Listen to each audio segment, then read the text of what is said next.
Here we are at Eventful Forum, our fireside chat. We're talking video, specifically business to consumer video, with Nick Miaritis, Senior Vice President over at Saatchi Saatchi. Yes. How you doing? Great to be here, brother. All right.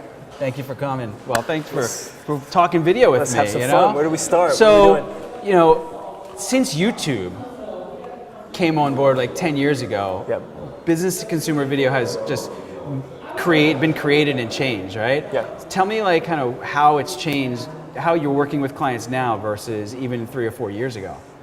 Well, you know, I think, you know, we've been for about a decade now on YouTube and digital channels with tons and tons of video. I'd say we're probably in the renaissance of all things moving pictures and sound, and it seems like every day it just continues to grow exponentially in every way possible. Is that there's more ways to reach the audience that you're looking for.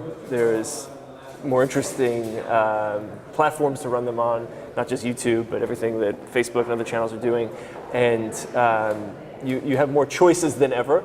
I think at the same time, there's more crap out there than ever before, and so the landscape has become very noisy, and it's probably harder than it was 10 years ago, and it's, you know, to break through with a message. Mm-hmm. But what's interesting still is interesting and will rise to the top as long as it can be found. So, you know, you need to have your fundamentals right whenever you're doing video online. But you know, the general rules of storytelling are the same, you know, while the platforms and everything around it change. And so that's some of the stuff we've seen. So we'll talk about the fragmentation and the distribution in, you know, a couple minutes. But what makes good quality content? Like you said, some of the tried and true rules are the same. I think, you know, people have been telling stories since, you know, we've been walking around on the planet, and so, you know, a compelling story, I always say, is something that makes you laugh, think, or cry, you know, and that's the filter that we use for a lot of our work, and that sounds kind of basic and pretty simple, but, you know, the reaction that you want to get from people is how you go in thinking about it. Is what is the emotion that this is going to elicit when someone sees it? Are they going to be bored out of their freaking mind, or are they going to want to lean in and actually not hit the skip button? Mm-hmm. You know, and so I think, you know, keeping things very simple in terms of the emotion that you're trying to get out of someone, you know, when you put something in front of them is the first step. And then I think, you know, as it comes to brand storytelling, is making what, you know, is a rational claim or benefit around a product or service, making it fantastic and interesting in a way that only great storytelling can, you know, and so that's kind of what we do, and we spend a lot of time thinking on new ways to do that, to grab people's attention and make them feel something for the brands that we represent. So when you're working with your clients, are you focused on all three of those emotions, or do you have to pick one? Yeah. And kind of how do you devise a strategy?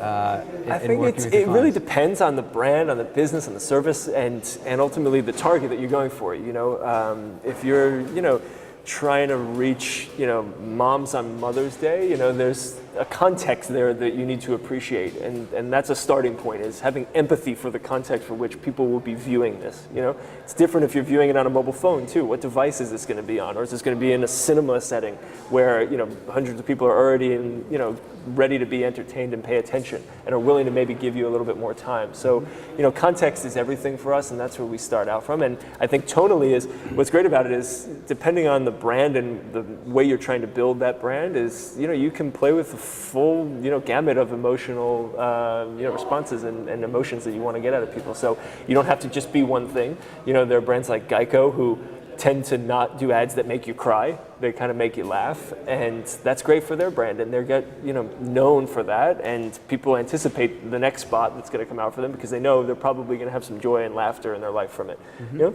different brands do different things, and you know, you got to test different things out and see what works. Okay, so this is going to be a loaded questions because there's a lot of questions here in this question. Loaded questions are fun. When you approach a project like this, right?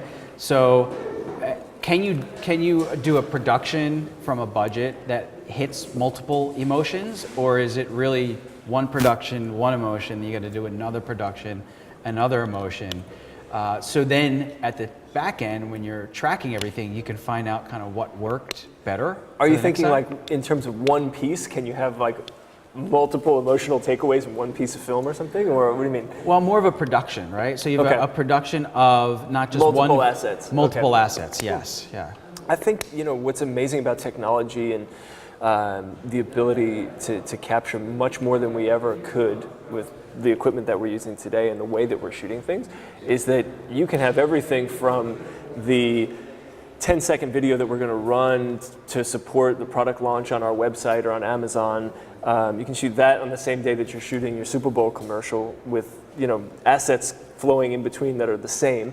But you just have to have a really efficient way of operating, and sometimes multiple teams covering multiple different assets that you're creating. And we tend to bundle things now in our industry and create like these mega productions where you're going to come back with a 60-second spot, but you're also going to come back with 2 other 15s, a bunch of 6s for YouTube and Facebook, plus a ton of e-content that's going to go up on Amazon and all your other channels and commerce. And so that's kind of the way that we've been thinking about production, and not thinking that they're all isolated variables that need to be created a certain way, but they can be planned together to maximize the scale that you have and the efficiency that you can get from it. So I'm seeing that on the B2B side as well, Yep. right? And my clients don't really understand that that's even capable. So on a scale of 1 to 10, kind of where are your clients on that range? 10 being really I get that, let's do it, and 0 being like, really?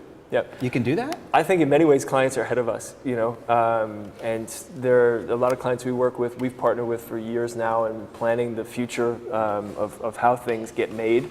And we've been piloting new approaches, breaking through the walls of the dogma that we've had for decades. And I'd say most of the people are at a 10 in terms of everyone's thinking about it, everyone's willing to test, that we work with new ways of doing things and aren't attached to one way. And I think the challenge is that it's a moving target. What we do 2 years from now for super shoots for a big holiday campaign for one of our clients, it's probably going to be different than the way we're going to do it this year. And we don't know exactly where it's going to be, but I think each year you learn something through the process.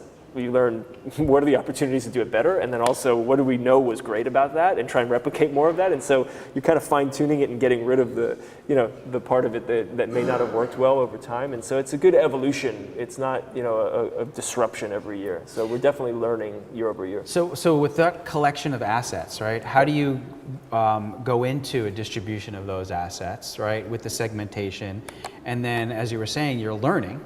Yep. Right? So what are some of the tools that you use to aggregate that learning to make better decisions the next time? On the production side, tools for aggregating. Well, the production, right? So you start with the production, you have a collection of assets, which then you need to make decisions on distribution. Yep. And then you get the metrics on what worked and what didn't, so then you head into the next production. Yeah, smarter. It's a self-fulfilling prophecy for sure. What's amazing about technology and the platforms where a lot of ads are running these days is you get the information in real time. So we no longer just hit, send on a 3/4 inch tape being deposited at NBC and wait 30 days to find out, we ran a spot and did it actually sell some stuff. You can put something out on Facebook as we're sitting here, and in the next few minutes start to get real-time data on it for which you can optimize against. So I always say that production actually is never really done anymore. And if you have that mindset of, we just shipped the spot, or we just ship the assets to wherever they need to go, we're good, you're not good. And that you actually need to have a optimization mindset and a testing mindset where you should not be afraid, because of all the amazing things that the platforms do for you today, is to A, B, C, D, E, F, G test all different cuts, all different takes, all different emotions. Like, there's very little risk in doing that, and the best marketers on the planet are doing that. And if you're not, you're almost putting yourself at a disadvantage, and you're trusting certain subjectivities of your organization to be 100% right all the time, and you need not do that. And the risk, again, and the barriers to getting in are really low. It doesn't cost a lot of money. You can, even on the production side, recutting things is cheaper today than it was relatively yesterday. easy, yeah. And so, that's kind of the way we approach it. Is it's never really done. It's just now time to learn on it. And once you learn on it, you refine it again, and then you refine it again, and you refine it again. And when you have something that works, then you pour gasoline on it, then you make it happen. Yeah. And that's how you get the outcome that you want these days. That's a great mindset. I love it. I love the approach, and I love doubling down on what's working. So why video? Why are your clients continuing to invest in video? I think there's a lot of obvious answers to that. It's the most compelling format that humanity's ever had. It's pervasive in a way that print and other media can't be in our culture, and the fact that we now all have, the most advanced video screen capabilities in our hand every single minute of every single day just presents itself an amazing opportunity, and also something that needs to be respected and we need to treat responsibly, is that it's a very personal device, as are your computers, as are your televisions, and whatever appears on that, you want to be seeing it. It doesn't want to be seen as an interruption, and it needs to fit the context of the device and the moment that you're in. And so I think with video is, it allows you to tell stories in ways that are connect emotionally with the heart, with the head, and everything in between. And I think that, like anything, it's able to get a different type of business response in almost all clients that we work with. And so you're seeing the exponential growth of video because it works. That's the simplest answer to your question is, if it didn't work, we'd all just keep making more radio ads and more print ads. But we do what works. And I think that's really the truest answer to that is it works. If it didn't work, people wouldn't do it. Yeah. So. Yeah, I agree. All right, so let's look at the future. I'm going to give you a chance to look in your crystal ball. You've got you've got the live video, you've got VR, 360 mobile video, you've got all this stuff happening, and you've got the tried and true, video that's online and on our was it the lean back? Yep. So where's video going? So I think before we all become cyborgs in 15 years and have chips in our heads, I'll answer the question from before that happens, because that's going to happen someday. But yeah, Video. Exactly. Yeah. I think the next couple of years are actually pretty simple, and I think it's kind of a dust settling period where we've had such rapid and exponential growth in platforms, like mainly Google and Facebook, offering video anywhere and everywhere to everyone. I think that what you're going to see is more screens in the world than you're seeing today, so more places for video to go. They've already found you in the bathroom. They've already found you. I'm sure they'll be in the egg carton someday, or who knows. But I think that the next couple of years are really going to be about serving quality impressions on mobile devices. And so I think that there's a lot of crap in the ecosystem of advertising, and because you can put a message in front of someone and a publisher needs to get paid, and they need to be able to pay to keep their employees going and create the content that they want to make, I think they've been willing to put video and pretty crappy ad experiences in front of consumers. And I think that you're going to see a pullback from the world's biggest marketers on crappy impressions or non-viewable impressions and bot impressions, as we've come to learn is all over the internet. And I think that there's going to be a priority for high quality things that run that people consumed and it was consumed by a human being, and that in a format which is digestible for this type of a context. This isn't necessarily the perfect 30-second commercial vehicle when you're trying to read a story on the New York Times.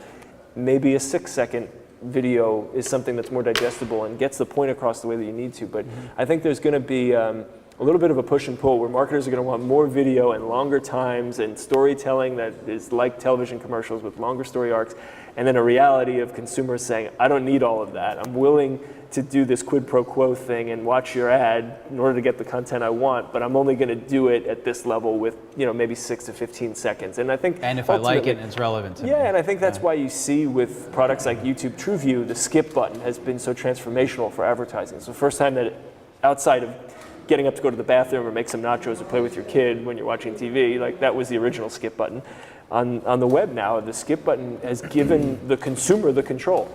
And I think that the next couple of years is going to be us understanding the ramifications of that the consumer is in charge, not us, and how do we earn back their attention, and not just think that we can purchase impressions and put something in front of them and they'll digest it, because they're the ones that are in control. This is a personal device. Computers are personal devices, and we need to start thinking more that way. And that goes to the quality of content as well, exactly. Right? Yeah, it's self-fulfilling in that way. I think some of the best ads that I watched are on YouTube. because they have to be they have to good pass and the they have to litmus be test, as relevant. you're competing to me. with everything on YouTube. Yeah. You know. So last question here. Personalized videos. Okay. All right. Have you worked with, or do you see an increase of personalized videos where you're integrating data into videos like Sunday Sky, iView, viral gains? Yeah, I think you know there's definitely a point where the creep factor sets in, which is a whole other issue that the industry faces around privacy, which is I'm not sure that I want you to know too much about me to be able to custom tailor the content that you think I want because I'm looking at something that I didn't know that you were tracking me on. So I think that's a little bit of a theme. So there's a creep factor that's emerged, but I think ultimately is targeting done right and understanding the context of how people are living their lives on these devices, and then giving them a personalized ad that's actually just relevant to the mindset that they're in. So if you know that somebody is interested in buying laundry detergent, and they've expressed that by showing intent on a platform like Amazon or searching on Google, yeah, maybe a more personalized piece of content because they just moved into their first home for first time ever. That maybe you can tailor a piece of content to them that might be a little bit more applicable than saying, when you retire, you should be switching laundry detergents. That's not as relevant to them. So I think personalization to me is more of it's the relevancy quotient that you can start to play with and really dial things up based on what you know of the audience that are going to be watching it. And so we're doing a lot of that. I think the great part about production and the way that we're able to make things in such an agile way now is that there's almost no limit to how much you can do with it. And so we're really having some fun with making, sometimes hundreds of different cuts of one ad that we're making that's just meant for different audiences and put out. And running with platforms like Facebook, they allow they've created the best engine ever for finding, since they have 2 billion human beings on their platform each month, of finding the audience that you want. So you can be very granular and targeted. I think we're just at the tip of the iceberg on the possibility there.